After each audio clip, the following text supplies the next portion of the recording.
Teachers want to be seen and heard and valued. Like, it just comes down to that, and they deserve that. They work really hard. Maybe I don't understand fractions, and all of a sudden there's this model in my new program that I've never seen before in my life, and it triggers my math trauma to go right back to I'm like the kid. I had a teacher tell me recently, she stayed late after our session and said, you just healed the third grade me's math trauma. You know how like custodians have a lot of keys on their key ring? That's how we are as teachers. We have all these keys, and our job is to figure out how to unlock each student, and they don't all unlock with the same key. And so you might not have found the way to unlock your brilliance yet. That's all.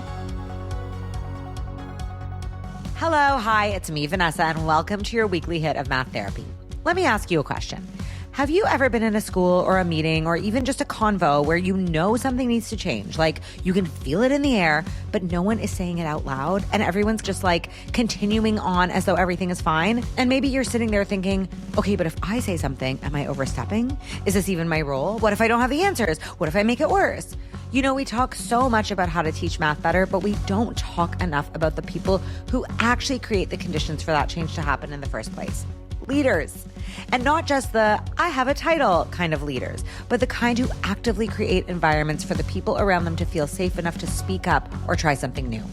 And today's guest is going to tell you exactly how we can develop more of those leaders and how you can become one yourself. Dr. Alison Mello is the expert when it comes to leadership and math education. She's the one you call when you're like, SOS, my school district is falling apart, what do I do?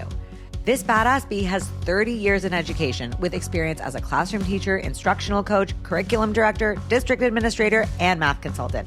She even has her own math conference, guys. It's called Get Your Workshop On, and it's like a cool conference with a different theme every year. And actually, I have to tell you, this year's theme is Christmas in August, and I'm one of the keynotes, and there will be hot chocolate and gingerbread, and you can register right now, and early bird pricing ends at the end of the month, so check the show notes for the link.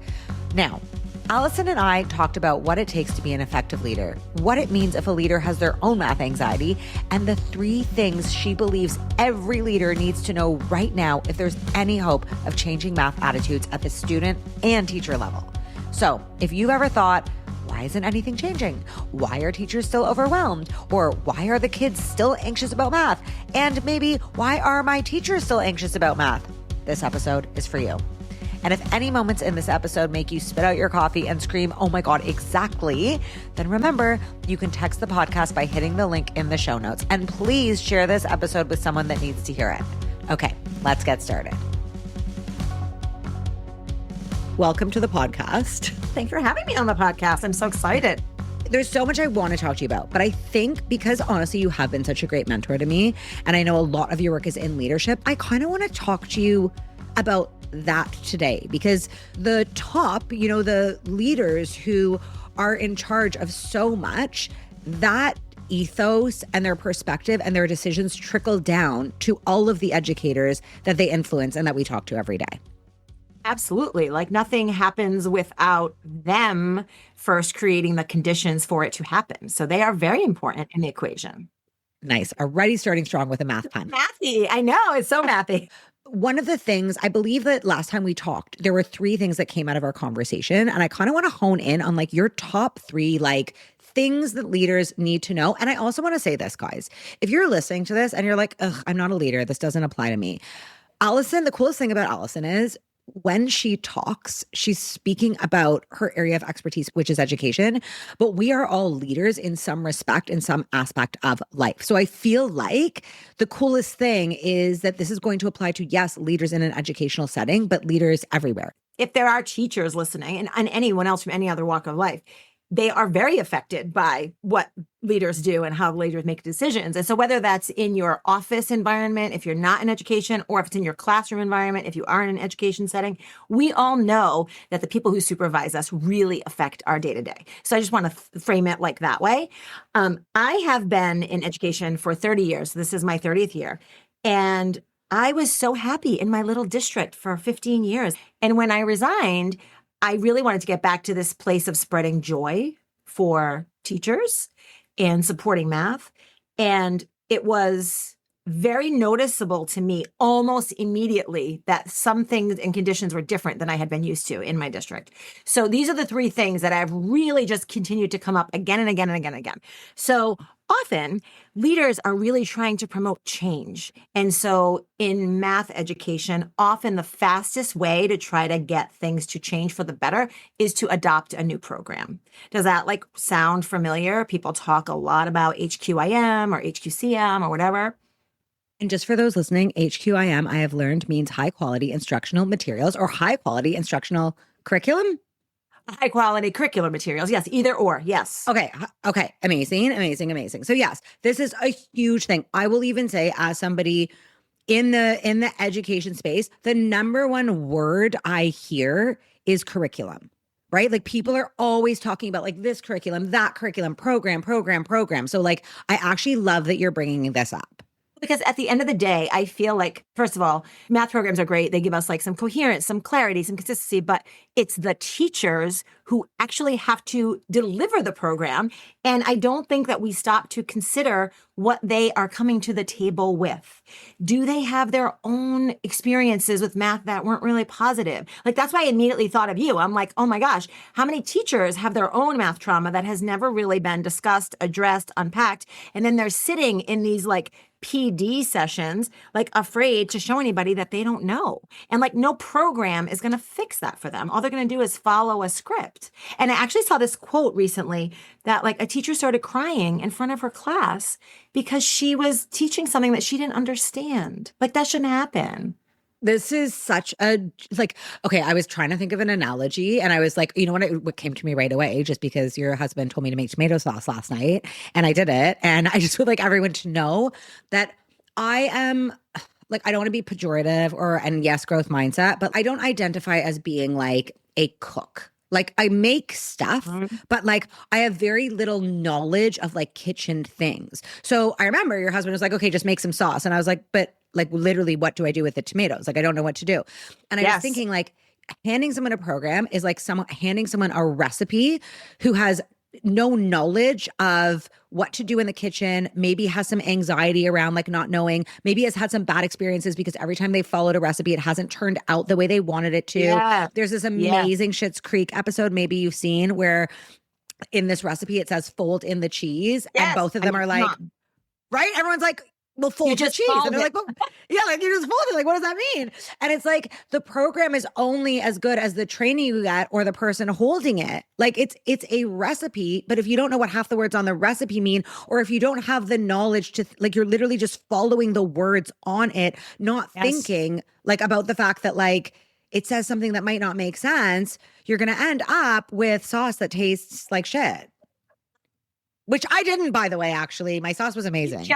You killed it. Okay, I had no idea you were going to give me a recipe analogy, but can I just say, when I'm working with districts, I'm always like, your program is the chicken, but you have to add the spices to make it taste better.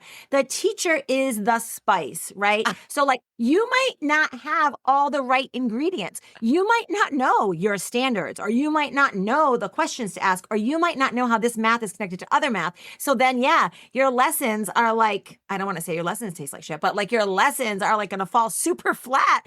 And as leaders, they often are like, well, that district over there got that program and they're doing great. Why are they doing great? And we're not. And that's the conversation I'm having over and over again. Oh my God. I love this because also like programs cost a lot of money, right? Like don't hundreds of thousands of dollars. Oh yes. Hundreds of thousands of dollars. So huge investment. And then not to mention the investment of time, like for the training that you get with the program, like think of what you're investing. Your teacher's trust. That's a huge thing that we could talk about too. Like they're trusting you with this thing and trusting you with their time. And then they're sitting there and then does anything change? Does anything get better? Like that is so much of the work that I'm doing, like trying to shift this lens from like PD, which is teachers often feel, I'm going to let you in on a little secret, they often feel like it's being done to them, not for them. And so they resent it sometimes. I don't know. Have you ever encountered that phenomena? Oh my God, I am already picturing the clip I'm going to post on Instagram of just this mic drop. That was really good, Alison. Well, it's for real though. Like, have you ever seen the meme, this could have been an email? Like so much of that. Yes. Let me figure out how to use this program like through training. But like, when am I going to learn like the real stuff about the pedagogy or the math content or the stuff I don't get? Like maybe I don't understand fractions and all of a sudden there's this model in my new program that I've never seen before in my life. And it triggers my math trauma to go right back to I'm like the kid. I had a teacher tell me recently, and I don't want to take this credit. This is how she said it to me. She stayed late after our session and said, "You just healed the third grade me's math trauma." And like she had tears in her eyes. And I was like, oh my gosh, like amazing. I'm going to have to stop you right there. We are recording this episode on International Women's Day. And I think we can all agree that it's an odd thing Alison just said of, I don't want to take the credit for the compliment someone literally gave to me. So I would like to, as one of your favorite women in your life, hand you the credit. You may have the credit. It is yours. I'm going to receive it because we've been working on this as friends. Yes, please receive it. There's a couple things I want to bring up here because this is so powerful. And there's like 3 different things I want to ask you. The first is something you brought up, which is the idea of teachers bringing their own math trauma to the table, unintentionally, obviously. Right. I think this is really important that and let me make sure I'm hearing what you're saying, but you're basically like, okay, cool. You've got all these teachers. You're thinking as a leader, hey, this other district is doing so well with this curriculum. I know what I'll do. I'll purchase that curriculum. I'll give them to my teachers and hopefully I'll get the same results. However, the people you're handing them to, there's a whole bunch of stuff going on. One of the things that's very well documented that we know is going on is that so many teachers have their own math trauma and anxieties around math. How can handing them a new curriculum, so a new set of practices with which to teach content, how can that exacerbate their math trauma? Like, spell it out for us. Like, how can that make things worse? Because I think most leaders are very well-intentioned in thinking this is going to help, but what are they missing here? Well, there's a couple of ingredients. So one is really not understanding that when you ask teachers to follow, I do a talk called Fidelity, the other F word. When you ask teachers to follow something with fidelity, it can be professionally insulting. Like, I don't think you have any knowledge. And teachers come with master's degrees, education, they experience all of those things. Wait, define fidelity for us. Define fidelity. Fidelity means follow the script. And by the way, I'm actually glad you asked for clarification because I think that word means different things to different people and different leaders, but how teachers receive it. I ask teachers all the time, is that a trigger word? They're like, yes, that is such a trigger word. Like, we hate the word fidelity and we don't want to ever hear that word. And I think it's because it offends them. At the end of the day, if we really lean into teachers and say, what would be helpful? They want to know how to make learning more engaging. They want to have more fun with their kids. And they want an outcome like, I taught it, they got it. And sometimes when we start to unpack what that actually is, well, maybe it's because I don't actually understand the math enough to make the connections or like to use the manipulatives or the visuals or whatever. And I think that's where vulnerability and psychological safety are like, and I don't want to be all technical, but in the research, oftentimes we take a technical approach to change. Technical things are like, I get the new program, I hire the math coach, and I check the box and I think, I'm all set. It's not that. It's adaptive. And adaptive works hard. Like, it takes a long time. We're changing teachers' mindsets. We're changing their confidence about math. I was terrible at math. It is like, Steve Line, a colleague of mine, he uses the term educational malpractice. That was literally me when I started teaching educational malpractice. And I always let teachers know that. Like, every mistake you could make, I made it because I want them to be safe. I want them to be safe to take a risk. So I think sometimes when you get this program and you're looking at this math and you're like, I have no idea. I've never seen a tape diagram in my life. I don't understand what is a partial quotient. I don't understand these things, what they are. I've never seen an algebra tile. That professional learning needs to be something to build teachers' capacity, not to be compliant to a program. Oh my God. Okay. What I'm realizing right now, because as you were saying, like, I have no idea what a tape diagram looks like, I started getting anxious because I think I've mentioned this before on the podcast. Nothing gives me math anxiety like an elementary PD. Like, when I go into a grade 3 PD and then they're like, we're going to use the things with the beads, that thing you like with the rec and rec thing, the rec and rec or whatever. And I'm like, fuck, I don't know how to do this. Or we do something where we're modeling algebraic equations, but with the rectangles and you're supposed to fill them in with the different amounts. Yeah. The area model. Yeah. Oh, right. The area model. Thank you. Yeah. Thank you. Right. So if I was a teacher right now in the classroom and that was in my curriculum, I would be freaking out because I have my own anxiety around math from past Right. Now I'm seeing this thing and it's triggering that I don't know what I'm supposed to be doing, let alone the fact that I'm a high school math teacher and this is elementary math that I don't understand. So what am I going to do? I'm telling you what I'm going to do right now. I'm going to be like, I'm just going to teach this the way that I know how to teach 100, this. yes, exactly where I was going. That's exactly right. And so then they don't get the results that they're hoping to get because they're actually not using these resources in a way that changes their practice. You just nailed it. If I'm uncomfortable, I'm going to defer to what I know. And when I start to ask questions about like, how has that worked for you? Do you ever notice that kids, they seem to know it one week and they don't know it a couple weeks later or whatever? Teachers are always like, yes. It is the hardest thing to set a condition to be able to really look at ourselves in the mirror and say, ooh, maybe something I'm doing is contributing to that. And I really feel strongly teachers would love a better way if it was safe to get there, if it wasn't so scary.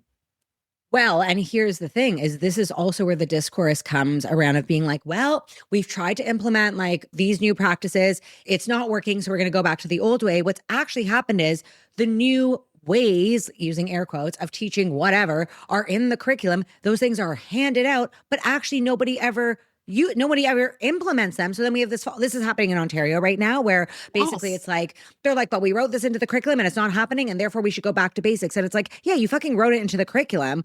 You handed people a piece of paper. They probably never read it or they did. And they were like, fuck this. I'm just going to do it my own way.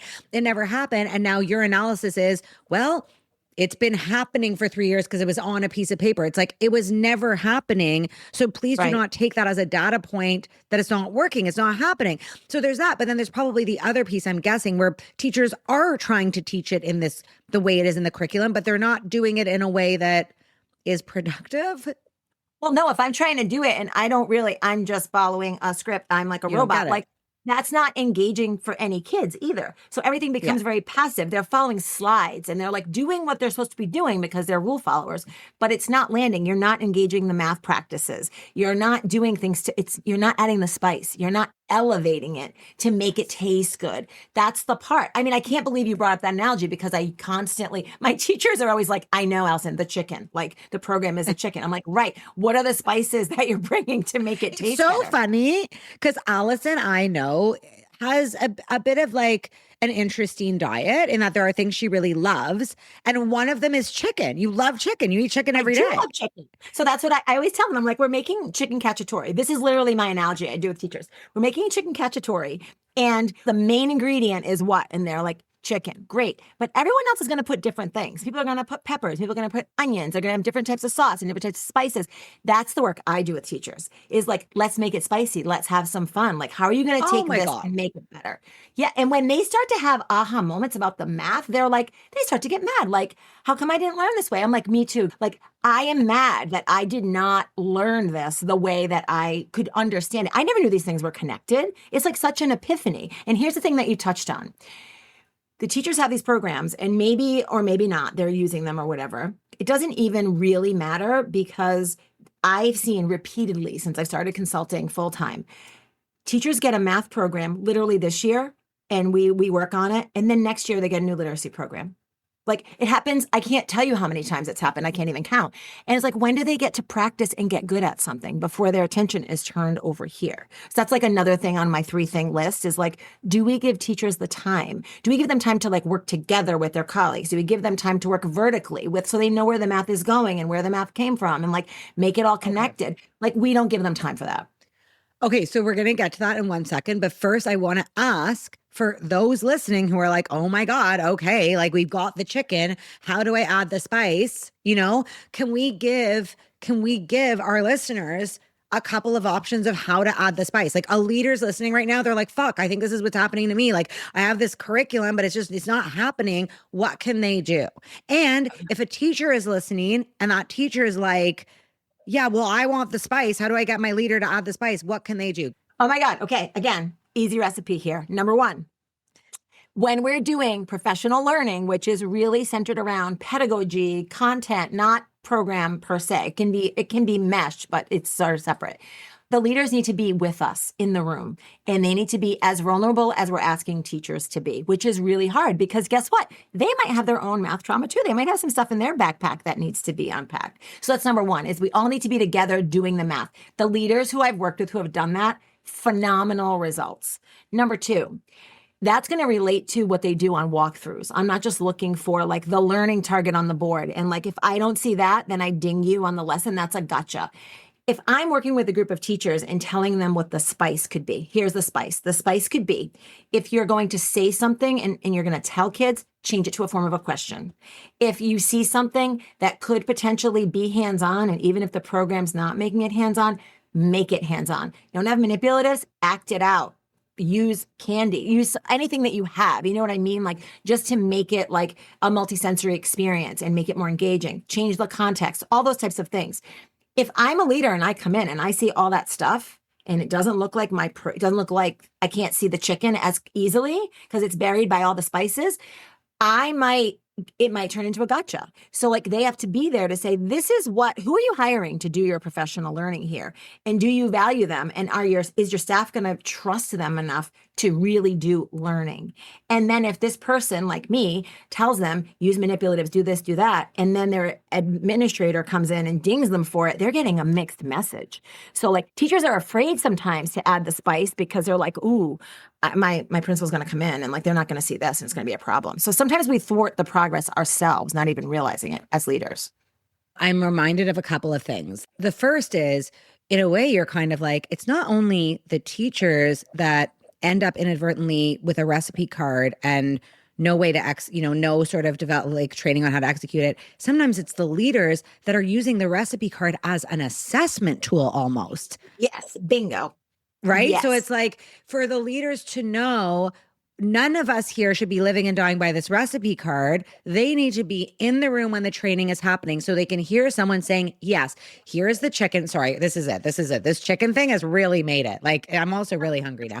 Okay, so I'm like, they need to be in the room so everyone understands what the chicken is. Everyone understands what the spice is. And everyone understands that just because the chicken is spicy doesn't mean it's not chicken anymore. Exactly. Oh my gosh, you nailed it. Because I feel like I'm like, tell them what the must-dos are and what the may-dos are and what the success criteria looks like. And do we all agree? We make like common agreements about it. And when you create that environment, people can be safe to say, you gave me this recipe, but I have to tell you, I'm on Worst Cooks in America. Like, I don't know how to cook. Like, if they can be safe to say that, then we can really start the real work with them. It's going to endure. It's going to be awesome. I love this. And I have to also say, as a business owner, like, I own a tutoring center. I have been so guilty of doing this as a leader, like where I'm like, well, I sent them the email with all the points on how to respond to a student inquiry. And then I'll see an email that someone has sent to a student and I'll be like, what the fuck? Like, that's not like, but what has happened is they followed my recipe, but there's like no personality in it. Or like, it sounds really cold, but they technically followed the rules of how to respond to a student. And it's my fault because I haven't coached them. I haven't guided them. I haven't done walkthroughs with them. I haven't been like, here, watch me do it. Like, I haven't done any of those things. So I think that's why I'm like, this really does apply to any type of leader. It's like, yes, we can send out the emails and the newsletters and give them the employee handbook or whatever.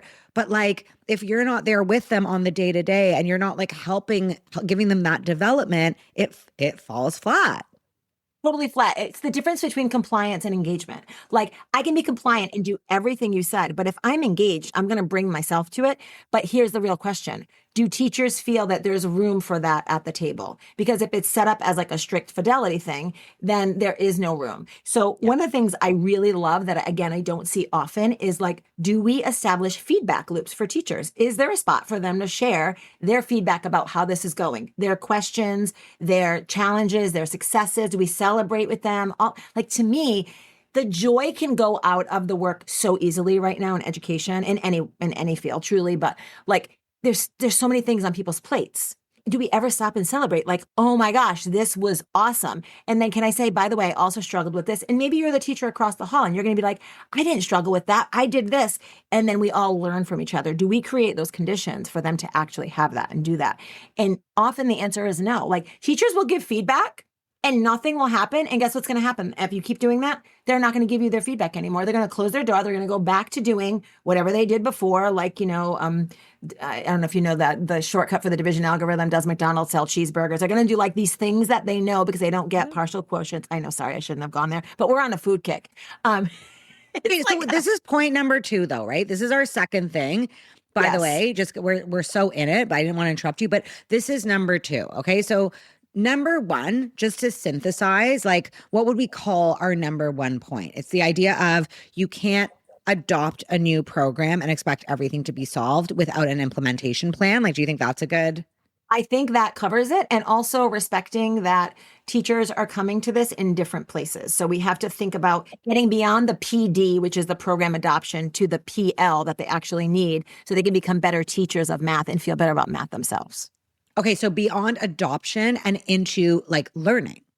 Yes. Right? Like if we're like Yes. PD, just because we're using a lot of acronyms, I just want to like, we're not Professional just development versus professional learning. Yes. Yeah. Okay, 6. So number 2, establishing a feedback loop. You've just said so much, and I want to unpack a bit because I think this is so important. Your last statement rings so true to me.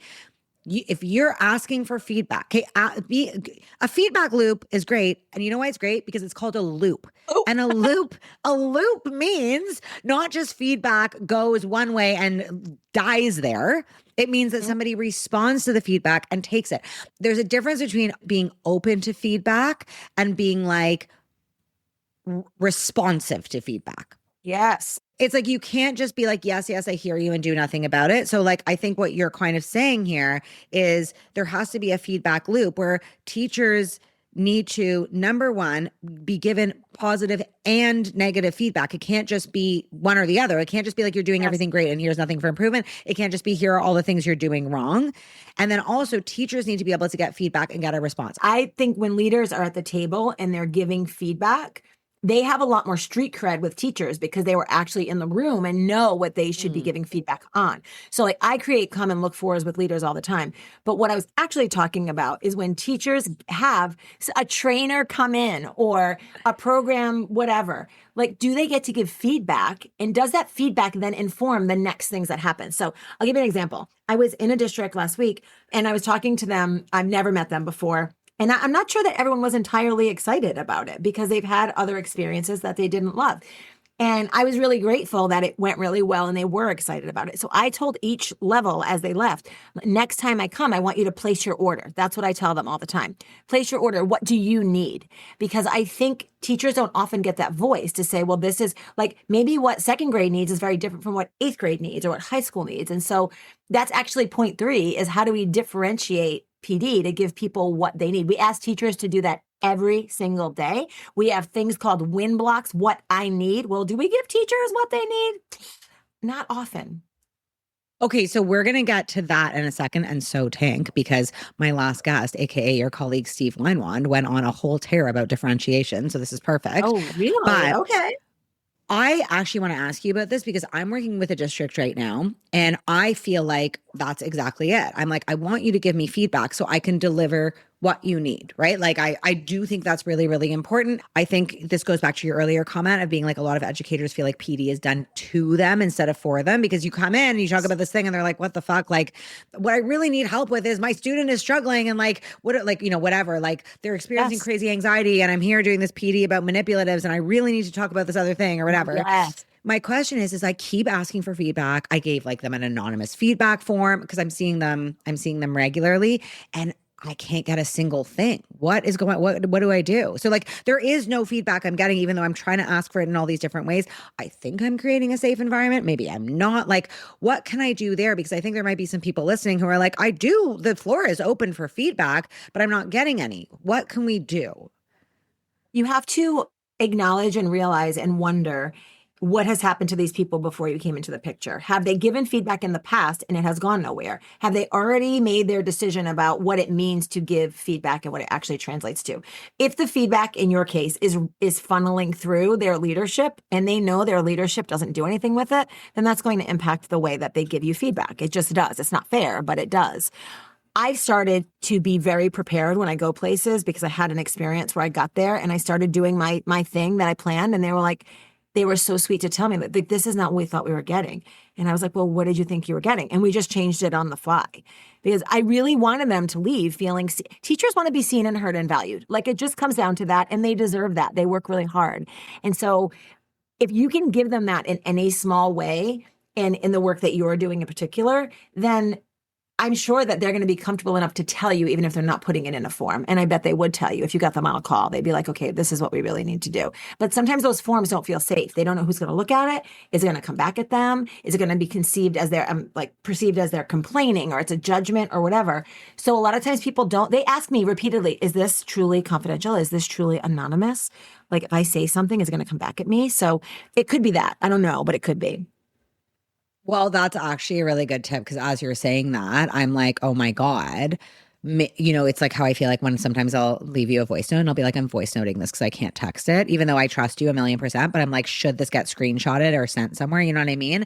But I wonder if it is that it is a form and they're like, what if somebody else sees it? And that is a really, really good point because, and I've done this. There have been many schools I've done this with where the group of educators I'm working with have been like, just FYI, like if there's any way we could have an admin free session, we would love that because a lot of us are feeling freaked out, like, for a whole range of reasons. Like it might just be a bad experience. It might be because they're scared because their school is in a weird place and like there's job scarcity, whatever it is. And I have found, and like maybe this is something else for leaders to just hear that in my experience, educators never want that because they want to slack off or like talk shit or something. They just want to feel like they can bring their whole selves and so much more, I find, gets done. 100%. And it's so I'm really going to give you this whole, I'm going to contradict myself here because when the leaders are in the room, sometimes you get a different response. Right. But the leaders need to be in the room. So it really, what that all comes down to is relationships. So I'll give you an example from a district I'm in right now. They have a brand new principal. They love this principal. When she wasn't in the room, they were talking to me about how great she was. When she came in the room, their demeanor changed. They don't know her well enough yet to feel safe. I think she's going to be great and not going to judge them, but they don't know that yet. So they're too afraid. It's Brene Brown, like the vulnerability. It's a scary thing to be vulnerable. So the anecdote to that, leaders, is come in and be vulnerable yourself. Talk about your own. I am self-deprecating at every turn, right? Here's where I suck at this. I suck at that. And I try to give them validation. I'm sure you do this, but I didn't. I was today years old when I learned this. Even if that's not exactly true, it creates this comfort zone for everyone that's so important so that they can take a risk. What a beautiful little antidote to the whole thing to be like, well, you got to be, we do want you in the room, but we need you to be in the room in a way that makes everyone feel safe. And guess what, Alison? This is the coolest thing. What have we been telling teachers for the past like 2-3 years? Model mistake making in front of your students, right? We're like, make a mistake in front of your students, even if it's not a real mistake, like just fudge, like making a mistake, messing up some calculation so they can see it's normal to make mistakes. They can see your vulnerability so they can be vulnerable. And now we're just climbing that up the ladder and asking leaders to do the same thing. Oh my God, we're so fucking smart. Okay, you mentioned your third point, and I want to at least talk about it. Okay, so we've done point number 1, which was the idea of implementing a program is not the same as just handing somebody a program. There's like a bunch around it from, from conception to the actual learning. Point number 2 was about establishing a feedback loop. And point number 3 was differentiating for the people in front of you, allowing them to self-differentiate and then planning intentionally to differentiate. So agency is something as humans we need. We need to feel like we have skin in the game. If you've ever had a little kid in your life and they're like, I don't want to wear socks. You're like, no, you're going to wear socks. Do you want to wear red socks, blue socks, white socks, whatever, but you're going to wear socks.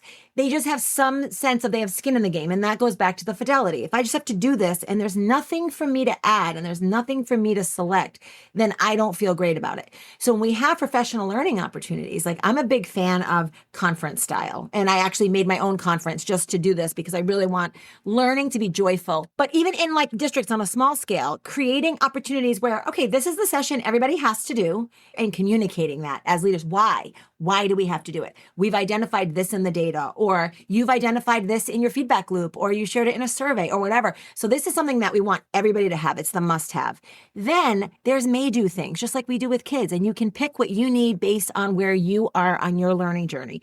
And we're not going to compare, because comparison is the thief of joy. You are on your own journey. So you and I might have to split up when we make a choice, because guess what? I need this and you need that. And that's okay. We'll talk about it later. Like, that's the easiest way to get there in my book. Oh my God. Okay. So a couple of things I want to say. Back to that sock analogy. There is so much research around trauma-informed learning right now that shows for kids with any sort of, off-task behavior, or kids who are coming into the classroom with an unmet need, which so many kids are, whether their needs within our purview or like they're literally hungry, they haven't gotten enough sleep, like whatever. One of the things that can be so effective is the idea of giving them choice. Now, we're calling it differentiation, but it's just that you got to wear socks, or you got to come to this PD, but you can pick what socks you wear, right? You can pick which sessions you go to. And there's so much that shows, even in a math classroom, for example, like, fine, we're going to, you're here, you're in the math classroom, we're going to learn math, we're going to do this problem. But even if you give kids you can do this problem with a friend, you can do it alone, you can do it sitting down, you can do it standing up, you can do it in the hallway, You can do it at the carpet. All of a sudden, it actually changes the energy around it, because kids feel like, I love how you put it, like they have skin in the game, like they're being seen and heard. And this is the exact same for teachers. I was thinking, I did a keynote the other day, and there were some very interesting behaviors in my keynote. There were educators that walked in and saw that an activity was going to happen and stormed out of the room because they didn't want to do an activity. There were educators who came in and they sat at the very, very, very back, and they were on their phones their entire time. There were educators who came in and clearly did not necessarily want to be there. Now, I actually asked them, I was like, guys, I'm curious how many of you are here just because like you have to be here.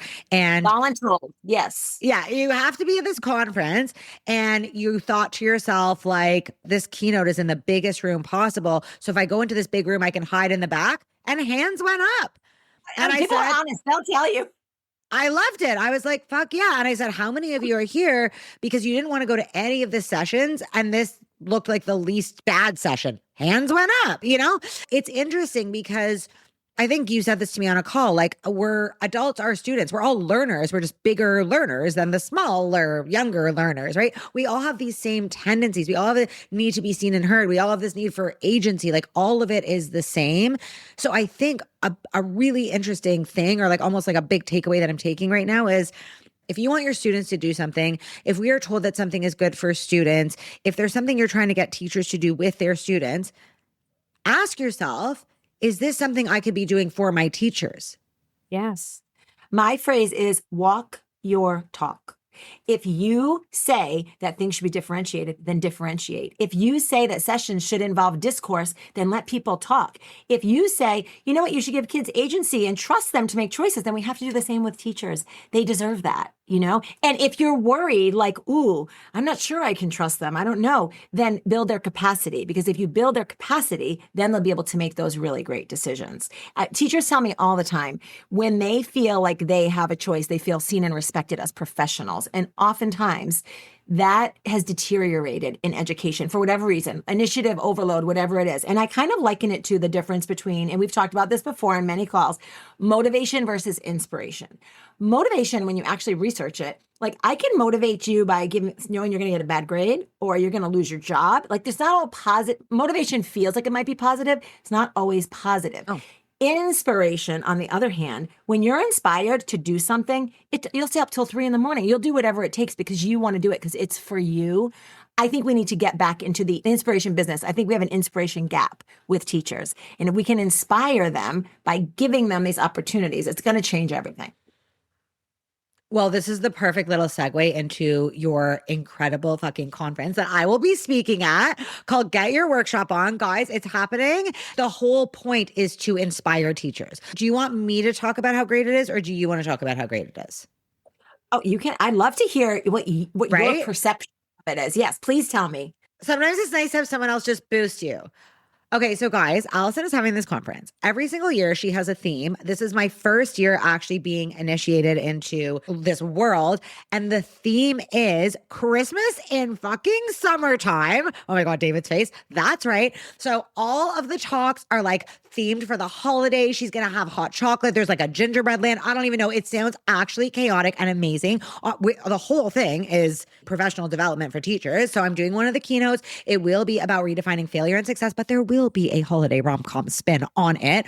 I cannot even wait to tell you what the outfits are going to be because I don't even know, but like it's just a whole vibe. So it is professional development where there will be lots of learning, but there's going to be so much teacher appreciation and like fun stuff going on. The whole vibe of it is inspiration. So we all know sometimes you go to professional development and you're like, wow, I'm being told session after session about all the things I'm doing wrong. Doing exactly. Huh. Yep.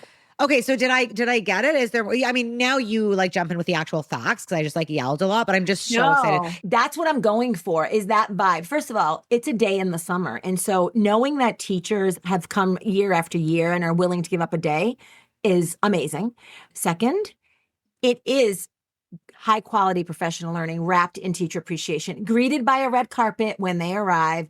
Guess what? They can get a drink anytime they want. They can go to the bathroom anytime they want. They can pick a session to go have a massage and some shopping because it's a small part of their day to do their SEL needs, like take care of themselves. But in between, they are choosing the sessions that meet them and they're banded like pre-K, K, K to 2, 3 to 5, 6 to 8. So they can really hone in and get what they need.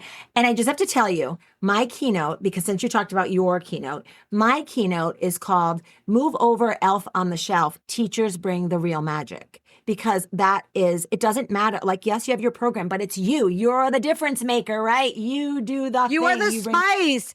The elf is just the chicken. Yes. Oh my gosh, high five through the screen here. Thank you for bringing it back to the spice. I love everything about that. So I'm really pumped about it. It's almost sold out also. So if you're listening, you need to go register. How do people do that? Tell them really quick before we wrap up. The website is called Get Your Workshop On, and you can register now. Actually, the early bird pricing closes. I don't know when this will drop, this episode, but it closes March 31st. But then there's regular. But you're right, the spots might be gone by then because we have a lot of unbelievable speakers, some of whom are like you and like everybody knows, and others who are in the classroom practicing and taking a huge risk to put themselves out there and share their brilliance, which is actually why I love having this platform to get their voices out there. So thank you for letting me share that. Honestly, you are so incredible. Thank you for everything you shared. There's so much I'm thinking about. Like everything you said is so applicable to education, but again, so applicable to life, to all the ways we lead, to anyone, like just anyone, everyone, everywhere. And I have to stop rambling now. So I'm going to ask you the final two questions. You have 60 seconds to answer. Are you ready? Ready. Bring it. Number one, if you could like wave a magic wand and one thing changed about the way math is taught in schools, what would it be? That everybody found the beauty and joy in it through the experiences that they have. Oh my God, that's so nice, Allison. Want people to leave saying, wow, that was really cool and it's fun and it's joyful. Yeah. Because people used to say that to me, math is beautiful. And I'd be like, what math are you doing? I've never seen any beauty in math. Okay, question number two. Someone's listening to this. They're like, yeah. I get that people bring their trauma to PD and like that might be why I'm not into this or whatever. But I honestly think, Allison, that I'm just not a math person. What's your response? Oh, I really want them to think about any time they've learned anything in their entire life in any realm, doesn't have to be school. What was it about the experience that made it so good for them?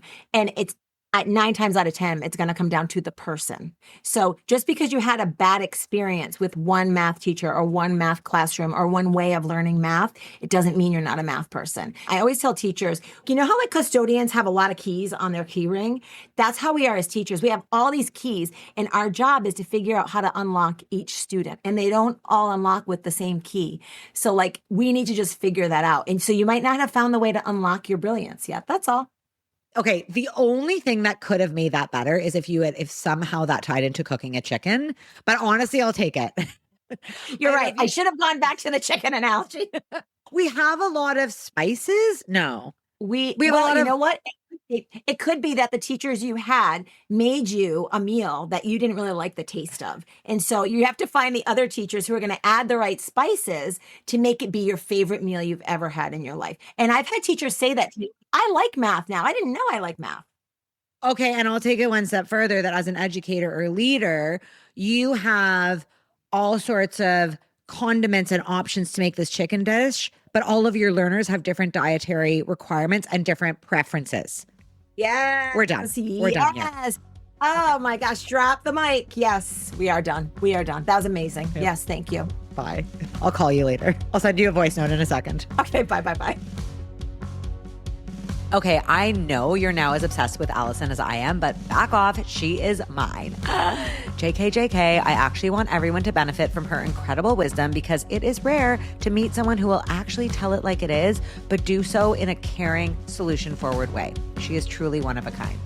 As always, I want to hear from you. So tell me, what did you think of today's conversation? You can now not only text the podcast, but we can actually respond to you. So hit the text us link in your show notes to make that happen. And I know there's someone in your life that came to mind during this conversation. So please share this episode with them too. Also, guys, Math Therapy now has a Facebook group started by 2 Michigan teachers, Karen Sleno and Ryan Zimpor. And it is popping off with good vibes, strategy sharing, and so much more. So you should join. All you have to do is type Math Therapy into your Facebook search bar and request to join, and we will let you in. A reminder that Math Therapy is hosted by me, Vanessa Vicaria, produced by David Kochberg, and the music you're hearing right now is by our band Goodnight Sunrise.